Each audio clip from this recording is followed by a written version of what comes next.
जिंदा बची। दिन ब दिन मेरा शरीर दुबला होता जा रहा था। तब मुझे समझ आया, इस काले पहाड़ वाले जंगल में जहाँ बड़े मुंह वाले छोटे मुंह वालों को खा जाते हैं, बिना बॉडीगार्ड के मरना तय है। मैं सोच ही रही थी कि किससे टकराकर पिटीशन लगाऊं। तभी पड़ोस के मोर के घोंसले में तमाशा हो गया। वो घमंडी मोर वाली, जिसे सब कुनारी मोर कहते थे, अपनी यात्रा से लौटी। घोंसले में एक काला सा साधारण अंडा पड़ा था। उसने सोचा किसी ने उसका अपमान किया है।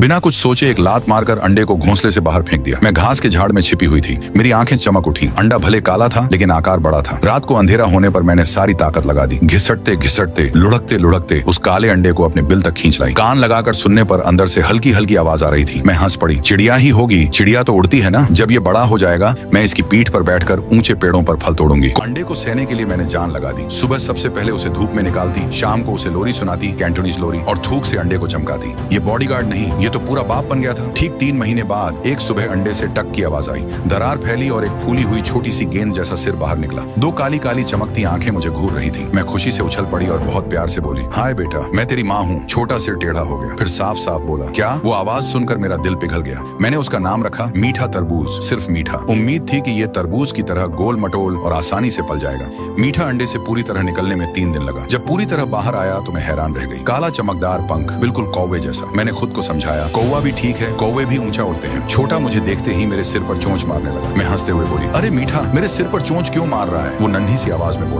मम्मी, मैंने सोचा था मीठा बड़ा होने पर मैं आसमान पर राज करूंगी, लेकिन रियलिटी ने मुझे जोरदार थप्पड़ मारा। 2 साल तक मैंने उसे उड़ना सिखाया। ये बेचारा जमीन से 1 इंच भी ऊपर नहीं उठ पाया, कारण ये ऊंचाई से डरता था। जब भी मैं उसे थोड़ी ऊंची डाल पर ले जाती, वो कांपने लगता और मेरी गोद में घुस जाता। सैकड़ों किलो वजन मेरे छोटे से शरीर पर डाल देता। मैं चिपटी हुई आलू की तरह दब जाती। अरे माँ, तू पक्षी है या चिकन? उड़ना। मैं जमीन पर बैठकर जीवन पर सवाल उठा रही थी। उसके मोटे पैर और चौड़े पंख देखकर सोचती, ये चिकन तो सबसे ज्यादा खाता है, लेकिन एक फल भी नहीं तोड़ सकता। जब मैं हार मानने वाली थी, तभी एक हादसा हुआ जिसने मीठे की छुपी हुई ताकत दिखा दी। एक दिन एक बेहुदा नेवला मुझे चोरी से मारने आया। मीठा डर के मारे पंख फड़फड़ाया। उसकी हवा इतनी तेज थी कि नेवला 2 पहाड़ पार उड़ गया और एक छोटा जंगल भी समतल हो गया। मेरी आंखें चमक उठी। अगर उड़ नहीं सकता तो कोई बात नहीं, हम टैंक बन जाएंगे। उस दिन से मैं मीठे की पीठ पर बैठकर कमांड देने लगी, मीठा आगे बढ़, उन्हें कुचल दो। मीठे जैसे जमीनी टैंक के साथ हम माँ बेटे ने पूरे काले पहाड़ पर राज करना शुरू कर दिया। जहाँ जाते पक्षी और जानवर भागने लगते। 6 महीने में हम 2 डाकू जोड़ी के नाम से मशहूर हो गए। अब मीठा भी नहीं डरता। ऊंची जगह पर खड़ा होकर चीखता, छी छी, और बंदर भालू सबसे अच्छे फल लाकर रख देते। बस एक समस्या थी, भाषा।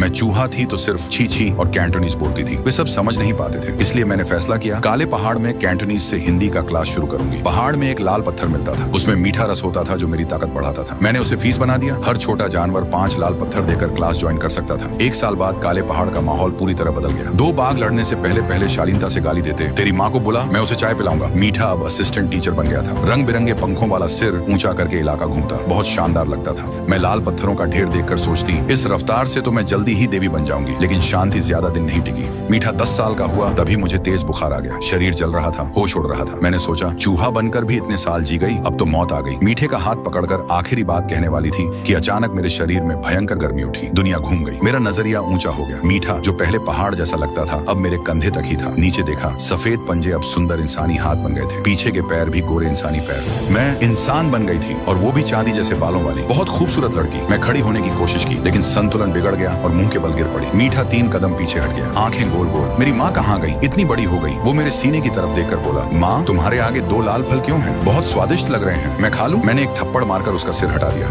खाने की बात मत कर, ये तेरी माँ की इज्जत है। चूहा बनकर इतने साल गुजरे थे, बिल में कपड़े कहाँ से आते? मैंने मीठे को पड़ोस की मोर वाली के पास भेजा कपड़े मांगने। जब वो कपड़े लेकर लौटा, मैंने हरे रंग का सुंदर घाघरा पहना। नदी में अपना रिफ्लेक्शन देखा तो खुद पर गर्व आ गया। लेकिन सुंदर बनकर भी कुछ दिन ही आराम मिला। अचानक आसमान में आग के बादल घूमने लगे। 2 विशाल दिव्य पक्षी नीचे उतरे। उनकी आभा से पूरा जंगल कांप रहा था। जैसे ही वो औरत उतरी, उसने मीठे की पूंछ पकड़ ली और चिल्लाई, बदमाश, तू राजसी फीनिक्स है, 9 आसमान का राजकुमार, और तू सिर्फ गड्ढा खोदता है, उड़ना भी नहीं आता। मीठा छिड़कर बोला, पूंछ छोड़ वरना चोंच मार दूंगा। औरत लड़खड़ा गई। मीठे खरबूजे ने गुस्से से जवाब दिया, मेरी पूंछ छोड़ो वरना मैं ठोकूंगा तुम्हें। वो औरत गुस्से में लड़खड़ाई, मैं तेरी असली माँ हूँ। मीठे खरबूजे के पिता सांगजुए भी टूट पड़े। बेटे देख जरा, ये एक जिनमाओ चूहिया, तू इतने ऊंचे खानदान का है और एक चूहे को माँ मानता है? मीठे खरबूजे ने मेरी बांह कसकर पकड़ ली। मुझे नहीं मानना, मेरी अम्मा ने बताया था, मेरे पिता एक बहादुर पक्षी है। सांगजुए ने बाल नोचने शुरू कर दिए। कौन सा बहादुर पक्षी चूहे से फीनिक्स पैदा कर सकता है? वो दिखाओ मुझे। मैं मीठे खरबूजे के पीछे छुप गई। अंदर से घबराहट थी। आखिर मुझे कबूल करना पड़ा कि वो अंडा मैंने चुराया था। मुझे लगा ये दोनों बड़े लोग मुझे मौके पर ही जला देंगे। लेकिन फीनिक्स माँ यानी फेंगसानशी ने मुझे थोड़ी देर तक देखा और फिर बोली, चूंकि मीठा खरबूजा तुम्हारे बिना नहीं रह सकता, छोटी चूहिया तुम भी हमारे साथ फीनिक्स घाटी चलो। और इस तरह मैं एक चूहिया होते हुए दिव्य जीवों के अड्डे फीनिक्स घाटी में घुस गई। ये जगह सच में पागल थी। हर जगह जादुई जड़ी बूटियां और फल थे। रास्ते का पानी भी अमृत था। लेकिन जल्दी ही मुझे एहसास हो गया कि यहाँ का पानी बहुत गहरा है। उस साल मीठे खरबूजे का बड़ा मामा फेंगलियू, जो एक मशहूर अंधा था, लड़ाई में एक अंडा भूल आया था। उसने मीठे खरबूजे को खो दिया और एक तोते का अंडा उठा लाया था। अब वो मोटा तोता, जिसे फेंगचिंग कहते थे,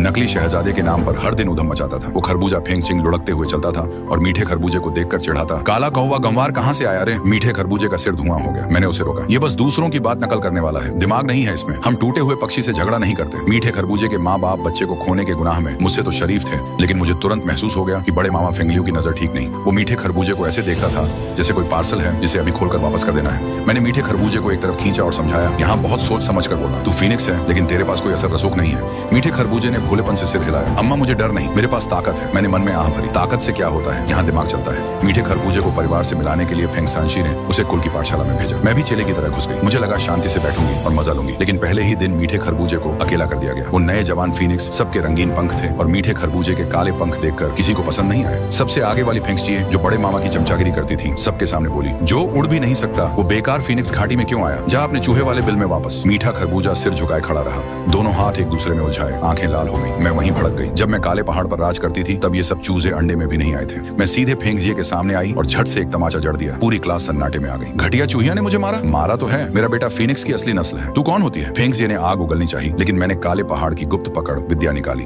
और उसका खूबसूरत पक्षी सिर कुर्सी पर रगड़ दिया। बोली, माफी मांग, नहीं तो आज तेरे सारे पंख उखाड़ कर तकिया बनाऊंगी। मीठा खरबूजा बस देखता रहा। उसकी आंखें पूजा से भर गईं। मैंने मीठे खरबूजे का बदला तो ले लिया, लेकिन मुझे उसकी ताकत में गड़बड़ी लग रही थी। वो बहुत कोशिश करता था, लेकिन उसके अंदर की जादुई शक्ति टोकरी जैसी थी जिसमें पानी नहीं रुकता था। एक दिन मैं और मोटा फेंगचिंग पीछे के पहाड़ पर खाना चुराने गए। वहाँ हमने एक खतरनाक राज सुन लिया। शहतूत के पेड़ के नीचे बड़ा मामा फेंगलियू एक ड्रैगन सींग वाली खूबसूरत औरत से मिल रहा था। उसने पूछा, बच्चे के अंदर दिव्य जड़ कितनी घुल गई? औरत ने कहा, पतिजी निश्चिंत रहो, जब से तुमने उस बच्चे की दिव्य जड़ निकाली, अब हमारा बेटा लोंगियुए आधा देव बन गया है। मेरे रोंगटे खड़े हो गए, सारे बीज जमीन पर गिर गए। मीठे खरबूजे का उड़ न पाना इसलिए था क्योंकि उसके सगे मामा ने उसकी दिव्य जड़ निकाल ली थी। इस बुढ़े लोमड़ी ने न सिर्फ बच्चा बदला, बल्कि असली शहजादे का तोहफा भी छीन लिया। फेंगचिंग लगभग चिल्लाने ही वाला था। मैंने उसका मुंह कसकर दबा दिया। नीचे से आवाज आई, कौन है ऊपर? मेरा दिल जोर जोर से धड़क रहा था। मैंने फेंगचिंग को खींचकर मूल रूप में लाई और एक पतले से पेड़ के खोखल में घुस गई। फेंगलियू ने ढूंढा, लेकिन कुछ नहीं मिला। वो ठंडी आवाज में हंसकर चला गया। मैं जानती थी यह जगह अब मेरे लिए सुरक्षित नहीं। इस बुढ़े लोमड़ी ने मन में मारने का इरादा बना लिया था। वो एक भेद जानने वाली चूहिया को जिंदा नहीं छोड़ेगा। रात को मैंने सामान उठाया और मीठे खरबूजे के साथ भागने की कोशिश की, लेकिन गुफा से निकलते ही 3 बोरियां हम पर आ गिरी। फेंगलियू की बर्फीली आवाज कानों में पड़ी, छोटी चूहिया, तुमने वो सुना जो सुनना नहीं था। जाओ नाशकुन, समुद्र में जाकर मरो। और हम दोनों को जोर से हवा में उछाल दिया गया।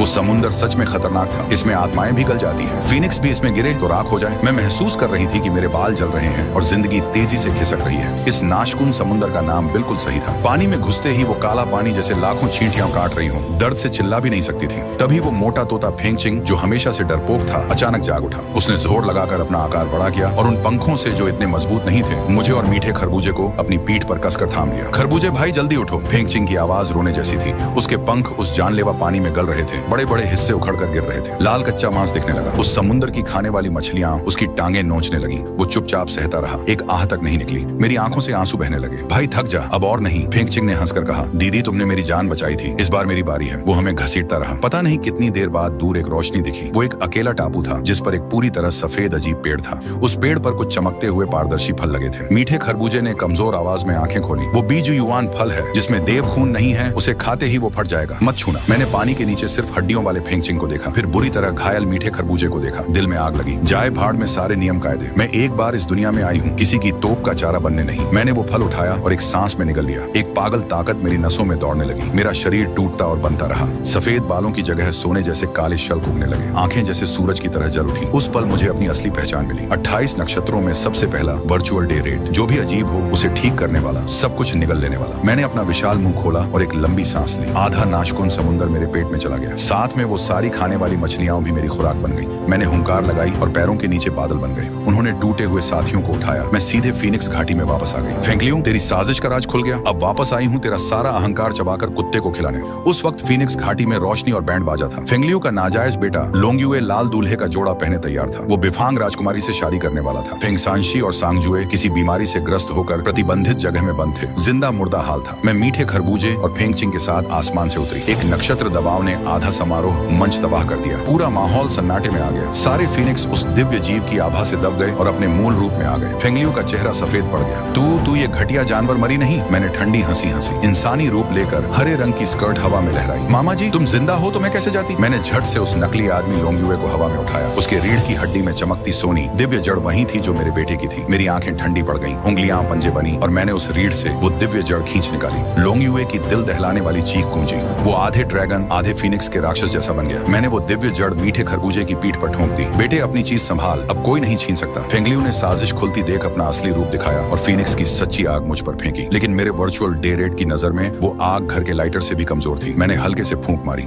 नक्षत्र शक्ति ने वो आग उसी पर लपेट दी। फेंगलियो, तूने भांजे की दिव्य जड़ निकाली, बहन को कैद किया। तेरे जैसे गंदे आदमी को फीनिक्स कहलाने का हक नहीं। एक झटके में उसकी पीठ तोड़ दी। वो गिरता रहा। उसके शानदार पंख एक एक करके मैंने उखाड़े। ड्रैगन वाली प्रेमिका ने पीछे से हमला करने की कोशिश की, लेकिन फेंगचिंग ने टांग कटे होने के बावजूद उसे एक सिर की टक्कर से पलट दिया। फेंगचिंग भले ही बेकार था, लेकिन मुंह नहीं रुकता। तू बुढ़े आदमी को फंसाने वाली, तुझे घर से निकाल। मैंने फेंगलियो को मारा नहीं। इतना आसान छोड़ना ठीक नहीं था। मैंने उसकी बुद्धि छीन ली और उसे एक आम पक्षी बना दिया जो बस चावल चुगता है। उस ड्रैगन औरत को सूखे नाशकुन समुद्र की तली में फेंक दिया। जीवन भर की जेल। मीठे खरबूजे की दिव्य जड़ लौटते ही उसके पूरे शरीर में सोनी रोशनी फट पड़ी। वो सीधे 9 आसमानों के फीनिक्स के चरम रूप में पहुंच गया। उसकी आंखों में आंसू थे। मैंने उसके सिर पर थपथपाया। रो क्यों रहा है? जा पहले उन 2 बड़े फीनिक्स को प्रतिबंधित जगह से निकाल। प्रतिबंधित जगह की गहराई में हमने फेंगसांशी और सांगजुए को पाया, जो कभी 8 दिशाओं में थरथराहट पैदा करने वाले दिव्य पक्षी थे, अब कांपते कमजोर शरीर में सांसें गिन रहे थे। मीठा खरबूजा उनके पास बैठकर फूट फूट कर रोने लगा। मैंने अपनी जेब से आखिरी 2 बीजू युवान फल निकाले। मेरे लिए ये खुराक थे, इनके लिए जिंदगी की दवाई। फेंगसांशी ने थकी आंखों से मुझे देखा। धन्यवाद जिंशु। उन्होंने बिना सोचे फल खाया। एक पल में पूरे पहाड़ पर लाल पुनर्जन्म की आग छा गई। आग के अंदर से फीनिक्स की पुकारें उठी। उन आवाजों में टूटकर फिर बनने की ताकत थी। जब आग बुझी तो 2 जोशीले चमकदार अंडे थे। बूढ़े बड़े लोग खुशी के आंसू रोक न सके। हो गया, महाराज और महारानी पुनर्जन्म में सफल हुए, फिर से जन्म लेंगे। मीठे खरबूजे ने उन 2 अंडों को देखा और उसका चेहरा अजीब हो गया। तो मुझे एक छोटे भाई बहन मिले या फिर माँ बाप वापस आए? मैंने तबाह हुई फीनिक्स घाटी को देखा और लंबी सांस ली। फेंगलियो का पूरा झूठ सामने आ गया था, लेकिन आगे का काम कम नहीं था। फेंगचिंग की चोट ठीक करनी थी। मीठे खरबूजे के साथ घाटी को फिर से बनाना था। और सबसे जरूरी यह था कि फेंगचिंग की टांगे नाशकुन समुद्र की मछलियों ने खाई थी। आम दवाइयां बेकार थी। ये मोटा तोता भले ही रोज ताना मारता था, लेकिन इस बार सच में उसने हमारी जान बचाई थी। मैं उसे पूरी जिंदगी टांग कटे बैठे नहीं देख सकती थी। वर्चुअल डे रेड की विरासत से मुझे पता चला कि सिर्फ सुदूर उत्तर की जीवित बर्फ कमल ही हड्डियों पर मांस उगा सकती है। मैंने फीनिक्स घाटी मीठे खरबूजे को सौंपी और अपंग फेंगचिंग को उठाकर एक अनजान इलाज यात्रा पर चल पड़ी। मीठे खरबूजे ने बड़े प्यार से रोका। अम्मा, तुम चली गई तो मेरी बात कौन मानेगा? मैंने आंखें घुमाई। तू अब फीनिक्स है, अभी तक माँ के दूध पर है क्या? उन 2 अंडों की देखभाल कर, जब फूटे तो मुझे खबर करना। सुदूर उत्तर इतना ठंडा था कि आत्माएं जम जाए। फेंगचिंग मेरी गोद में सिकुड़ा था। दीदी छोड़ो ना, टांगे नहीं है तो क्या हुआ? कुर्सी भी स्टाइलिश लगती है। मैंने उसके माथे पर थप्पड़ मारा। बंद कर, इतनी मेहनत करने के बाद तुझे कुर्सी पर नहीं देखूंगी।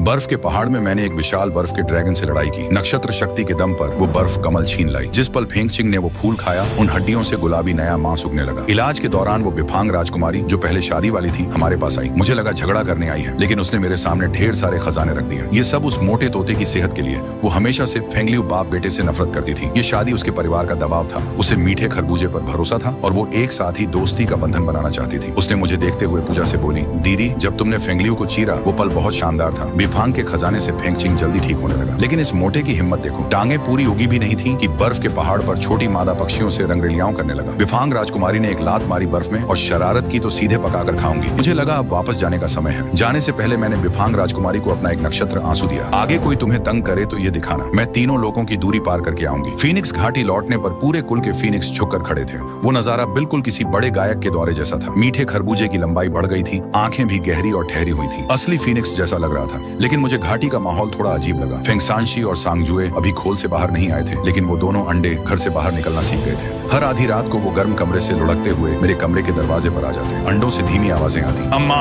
मेरा पूरा दिमाग फट गया। मैंने मदद मांगते हुए मीठे खरबूजे को देखा। ये पीढ़ी का उलझाव तो असली मुसीबत है। मैं तेरी माँ हूँ, वो तेरे माँ बाप हैं, और अब वो मुझे माँ बोल रहे हैं। मीठे खरबूजे ने शर्मिंदगी से सिर खुजाया। शायद पुनर्जन्म में यादें मिल गई हूँ। अब तो वो सिर्फ तुम्हें पहचानते हैं। और मुसीबत यह थी कि मैंने नाशकुन समुद्र निगल लिया था तो आसमानी दरबार का ध्यान गया। एक सफेद दाढ़ी वाला देवता उतरा और बोला, तुमने संतुलन बिगाड़ा है, चलो आसमान में जवाब दो। मैंने मन में कहा, कौन जाए आसमान में नौकरी करने। मैंने सीधे नक्षत्र पिंजरा बनाया और उस देवता को बंद कर दिया। जाओ लॉर्ड को बताओ मैं यहाँ आराम से रह रही हूँ। ऐतराज है तो खुद फौज लेकर आओ। और सच में 10 लाख देवता आ गए। आसमान में सोने की कवच वाले ही कवच वाले थे। अगुवा युद्ध देवता ने ललकारा, दिव्य जन्म लेने वाली, स्वर्ग का चक्र बिगाड़ने वाली, चुपचाप हाथ बांध कर आओ। मीठे खरबूजे ने बिना एक पल घंवाए पूरे कुल के फीनिक्स लेकर आसमान में छलांग लगाई। मेरी माँ को हाथ लगाया तो मेरी फीनिक्स की असली आग का स्वाद लो। बिफांग राजकुमारी भी कुल समेत आई। लाल बारिश ने सूरज ढक लिया। मैंने उन ढोंगी देवताओं को देखकर ठंडी हंसी हंसी। सीधे वर्चुअल डे रेड का असली रूप लिया। शरीर इतना विशाल के आसमान छुए। मैंने मुंह खोला और आसमान के बादल सीधे मेरे मुंह में गए। मेरी दोपहर की चाय बन गई। ये दुनिया की जादुई शक्ति सबकी है। तुम किस हक से ऊंचे बैठकर लोगों की जान शतरंज की गोटी की तरह चलाते हो? मैंने एक पंजा मारा और आसमानी दरवाजा चकनाचूर हो गया। सारे देवता खून थूकने लगे। आसमानी दरबार को समझ आ गया कि इस बार लोहे की दीवार से टकराए हैं। उन्होंने झट से हथियार डाले और सारे पीछा करने वाले वापस बुला लिए। उस दिन से फीनिक्स घाटी तीनों लोगों की मानी हुई वर्जित जगह बन गई। और वो जिनमाओ चूहिया जिसका नाम ग्रीष्म बांस था, वो नाम जो कोई देवता जबान पर नहीं लाता था।